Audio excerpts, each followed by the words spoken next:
സർവ്വ സന്നാഹങ്ങളുമായി തെരച്ചിൽ നടത്തിയിട്ടും കൂട്ടിൽ അകപ്പെടാതെ വയനാട് പുൽപ്പള്ളി അമരക്കുരിയിലെ കടുവ ഒഴിഞ്ഞു മാറുകയാണ്. തെരച്ചിലിനിടെ ഇന്നും പുലർച്ചെ കടുവ വന്ന ആടിനെ ആക്രമിച്ചു കൊന്നു. ഒരാഴ്ചക്കിടെ 4ാമത്തെ ആടിനെയാണ് കടുവ കൊന്നത്. ഞാനിവിടുന്ന് ജല്ലിക്കട നോക്കുമ്പം ഈ ആടിനെ കടിച്ചു കൊന്നിട്ട് കടുവ ഇങ്ങോട്ട് തിരിയുന്നുണ്ട്. ഒച്ച കേട്ടോണ്ടാണ് ഞാൻ നോക്കുന്നത്, ജല്ല് തുറന്ന് നോക്കുന്നത്. അപ്പോൾ ഈ ലൈറ്റ് ഇവിടെ വെച്ചേക്കണായിരുന്നു, നന്നായിട്ട് വെട്ടം കണ്ടായിരുന്നു. അപ്പോൾ ഞാൻ നോക്കിയപ്പോൾ ശരിക്കും ഈ കടുവേനെ ഇങ്ങനെ തിരിഞ്ഞിട്ട് ഇങ്ങനെ കയറിപ്പോകും. വരുന്നത് കണ്ടില്ല, ഞാൻ കയറി പോകുന്നതേ കണ്ടുള്ളൂ. അപ്പോൾ ഇതിനെ കടിച്ച് കൊന്നിട്ട് ഈ കടുവ ഈ സ്റ്റെപ്പേൽ നിന്ന് ഇങ്ങനെ ഇങ്ങോട്ട് തിരിയുക. ഇവിടുന്ന് വട്ടം അങ്ങോട്ട് തിരിയുന്ന ഞാൻ കണ്ടു. അപ്പോഴത്തേക്ക് ഞാൻ ഒച്ച ഉണ്ടാക്കി. ഡ്രോൺ പരിശോധനയിൽ കണ്ടെത്തിയ കടുവ കാപ്പിത്തോട്ടത്തിലേക്ക് വലിഞ്ഞു എന്നാണ് നമുക്ക് ലഭിക്കുന്ന വിവരം. അമരക്കുനിയിൽ നിന്ന് സുർജിത്ത് അയ്യപ്പത്ത് തത്സമയം ചേരുന്നു. സുർജിത്ത്, യഥാർത്ഥത്തിൽ ഈ ഡോക്ടർ അരുൺ സക്കറിയൊക്കെ അവിടെ എത്തി മയക്കുവെടി വെക്കാനുള്ള നീക്കങ്ങളൊക്കെ തുടങ്ങി. പക്ഷേ ഈ കടുവ ഡ്രോൺ കാഴ്ചവട്ടത്തിൽ നിന്ന് മാറി എന്നാണോ നമുക്കിപ്പോൾ മനസ്സിലാക്കാൻ കഴിയുന്നത്? തീർച്ചയായും SKN അല്പസമയം മുമ്പ് വരെ ഇതുമായി ബന്ധപ്പെട്ട പരിശോധന നടന്നിരുന്നതാണ്. ഡ്രോണിൽ കൃത്യമായ രീതിയിലൊരു വിസിബിലിറ്റി ഉണ്ടായിരുന്നു. പക്ഷേ ഈ വനപാലക സംഘം ഈ കടുവയെ ഏതാണ്ട് അടുത്തേക്ക് വരെ എത്തിയതാണ്. പക്ഷേ ആ കടുവ കാപ്പിത്തോട്ടത്തിലേക്ക് ഉൾവലിഞ്ഞിരിക്കുന്നു എന്നുള്ളതാണ് മനസ്സിലാക്കുന്നത്. ഇതേ തുടർന്ന് വനംവകുപ്പ് ഉദ്യോഗസ്ഥർ ഇവിടെ ക്യാമ്പ് ചെയ്യുന്നുണ്ട്.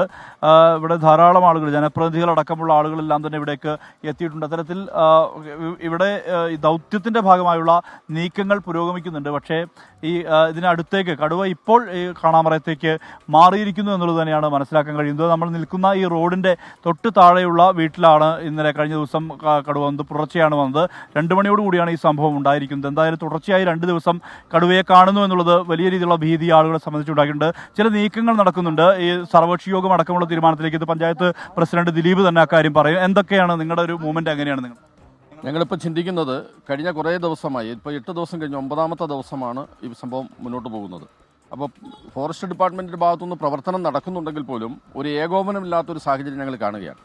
ഇന്ന് രാവിലെ തന്നെ കടുവയുടെ സാന്നിധ്യം കണ്ടിട്ടും അവിടെ അതിലൊരു ഓപ്പറേഷൻ നടത്തുന്ന ഡോക്ടർമാരുടെ ഒരു സാന്നിധ്യം അവിടെ ഉണ്ടായിരുന്നില്ല. അപ്പോൾ ഇങ്ങനെ മുന്നോട്ട് പോയാൽ നമുക്ക് ഈ ഓപ്പറേഷൻ സക്സസ് ആകും എന്നൊരു പ്രതീക്ഷയില്ല. അപ്പോൾ ഈ ആശങ്ക വർദ്ധിക്കുന്ന സാഹചര്യത്തിൽ, പ്രത്യേകിച്ച് വിളവെടുപ്പും മറ്റു കാര്യങ്ങളും ഒക്കെ നടന്നുകൊണ്ടിരിക്കുന്നതുകൊണ്ട് നമ്മുടെ മുന്നിൽ ഒരു മാർഗ്ഗമേ ഉള്ളൂ. ഒന്ന് വൈകിട്ട് സർവകക്ഷി യോഗം ചേർന്നുകൊണ്ട് അടുത്ത നടപടികളെ സംബന്ധിച്ച് ആലോചിക്കുക എന്നുള്ളതാണ്. അപ്പോൾ ഈ പ്രദേശവാസികളെ എല്ലാം സംഘടിപ്പിച്ചുകൊണ്ട് സർവകക്ഷി യോഗം ചേർന്ന് അടുത്ത സമരപരിപാടികൾ, പ്രക്ഷോഭങ്ങൾ ഉൾപ്പെടെയുള്ള കാര്യങ്ങളെ സംബന്ധിച്ച് ഞങ്ങൾ ആലോചിക്കും. വനംവകുപ്പിൻ്റെ ഭാഗത്തുനിന്ന് നിഷ്ക്രിയത്വമുണ്ടെങ്കിൽ അല്ലെങ്കിൽ ഏകോപനമില്ലായ്മയുണ്ടെങ്കിൽ അത് പരിഹരിക്കുന്നതിനുള്ള നടപടി സ്വീകരിക്കണം. ഇനിയും കാത്തു നിൽക്കുന്നതിൽ അർത്ഥമില്ല എന്ന തലത്തിലേക്കാണ് കാര്യങ്ങൾ പോകുന്നത്. അടിയന്തിരമായി മയക്കുവെടി വെച്ച് പിടിക്കണം. ഇനി കൂട്ടിൽ കയറ്റുന്ന ആ ഒരു പരിപാടിക്ക് വനംവകുപ്പ് നിൽക്കരുത് എന്നാണ് ഞങ്ങൾക്ക് പറയാനുള്ളത്. എന്തായാലും പഞ്ചായത്ത് പ്രസിഡന്റ് പറയുന്നത് ഇക്കാര്യമാണ്. കൂട്ടിൽ കയറ്റുന്ന നടപടി വേണ്ട. ഇനി വേണ്ടത് മയക്കുവെടി എന്നുള്ള ഒരു ഓപ്ഷനിലേക്ക് തന്നെ പോകണം. അത് അടിയന്തരമായി വേഗത്തിൽ പോകണം. ഏകോപനം അടക്കം സാധ്യമാക്കുന്ന രീതിയിലേക്ക് വനംവകുപ്പ് എത്തണമെന്നുള്ള ആവശ്യമാണ് ഉന്നയിക്കുന്നത്. ധാരാളം ആളുകൾ, ഇപ്പോൾ പോലീസ് സംഘം ഉൾപ്പെടെ ഇവിടേക്ക് വരുന്ന കാഴ്ചയാണ് നമുക്ക് കാണാൻ കഴിയുന്നത്. ധാരാളം ആളുകൾ, ഇവരെല്ലാം തന്നെ വലിയ ആശങ്കയിൽ തന്നെയാണ്. ഈ പ്രദേശത്തുള്ള ആളുകളെ സംബന്ധിച്ചിടത്തോളം വലിയ ആശങ്ക നിലനിൽക്കുന്നുണ്ട്. ഇവരുടെ ആശങ്ക ഇവർ തന്നെ പങ്കുവെക്കുന്നതുമാണ്. എത്രത്തോളം പ്രയാസമുണ്ട്? എന്താണ്? നല്ല പ്രയാസമാണ്. പിന്നെ ഇങ്ങോട്ട് വന്നെന്ന് പറഞ്ഞു കഴിഞ്ഞാൽ നമുക്ക് യാതൊരു പണിയും കാര്യങ്ങളൊന്നും നടക്കുന്നില്ലല്ലോ. പിന്നെ ഇതിങ്ങനെ വന്നിട്ട് ഓരോ ദിവസവും ഇവിടെ കണ്ടു, പിന്നെ അത് അപ്പുറം കണ്ടു എന്നിങ്ങനെ പറയുന്നത്. ആടിനെ മാത്രമാണ് ഇപ്പോൾ പിടിക്കുന്നത്. അപ്പോൾ ആ ഒരു ഇതിലേക്കാണ് പോകുന്നത്. ആടുള്ള വീടുകൾ നോക്കി തന്നെയാണ്. അപ്പോൾ ഇവിടെ എല്ലാവർക്കും ബുദ്ധിമുട്ടാണ്. ആടുള്ളവർക്ക് വളരെയേറെ ശ്രദ്ധിക്കേണ്ടിയിരിക്കുന്നു. അതിൻ്റെ കൂടുതൽ അടച്ചുറപ്പുള്ള വീടുകളുള്ള ആടുകളായിരിക്കില്ല വീട്ടിലുള്ളത്. ഇവരെ സംബന്ധിച്ച് വലിയ ആശങ്ക നിലനിൽക്കുന്നുണ്ട്. ആടിനെ മാത്രം തിന്നുന്ന കടുവ ഇപ്പോൾ ഒരാഴ്ചക്കിടെ 4 ആടുകളെ കൊന്നു കഴിഞ്ഞു. ഇനിയും അത്തരം സാധ്യതകളിലേക്ക് പോകുമോ എന്നുള്ള ആശങ്കയാണ് ആളുകളെ സംബന്ധിച്ചുള്ളത്. സുർജിത്ത് അയ്യപ്പത്താണ് നമുക്കൊപ്പം ചേർന്നത്.